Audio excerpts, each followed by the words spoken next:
Can be. Good morning, everybody. Fox News alert right now. The White House says it might use executive orders to go around Congress and push through new gun laws in America, setting off alarm bells among gun rights advocates and possibly setting up a new showdown over the separation of powers. That would be intriguing. Good morning, everybody, and welcome to America's Newsroom. Starting a whole new day here.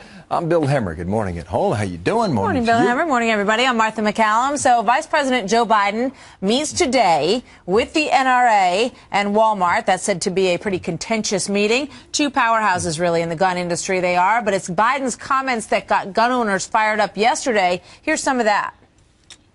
If the president is going to act, or executive orders, executive action that can be taken, we haven't decided what yet, but we're compiling it all with help of the Attorney General and all the rest of the cabinet members, as well as legislative action we believe is required. Well, this is topic A now. Stephen Hayes, senior writer, Weekly Standard. Steve, good morning to you.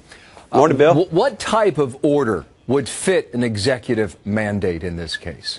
Well, I think there are a couple different things that the White House is considering. One would be harvesting the information that is already available to a wide variety of government agencies and passing that on to the FBI for inclusion in its database about who can and cannot buy guns, things that would indicate mental health problems, what have you. I think they're also potentially looking at recess appointing the head of the ATF, the Alcohol, Tobacco, and Firearms Bureau, which hasn't had a head since 2006.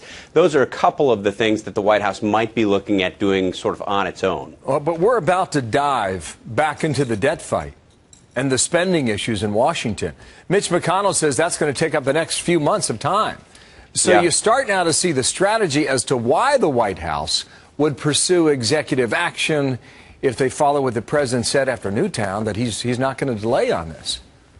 Right. I mean, it's been interesting. We've seen the White House, of course, do this, for a White House that came in, a president that came in having railed in the 2008 campaign against sort of the overreach of executive power. He has shown very little restraint in using executive power himself, whether you're talking about immigration or a wide variety of other things that he did in the first term to expand his power to do the kinds of things that he wanted to get done but wouldn't be able to get done legislatively. I think we're looking at exactly the same kind of scenario here. What kind of pushback would you anticipate if it goes forward? Very strong. And I think, you alluded to the kind of pushback that we're likely to hear. I think we're likely to hear pushback on substance. So you're going to have Republicans and others saying, look, this is not something that we should be doing. It's not good. Gun control hasn't worked. You look at the assault weapons ban. It was in place for 10 years. It didn't actually do anything to reduce the amount of gun-related violent crime.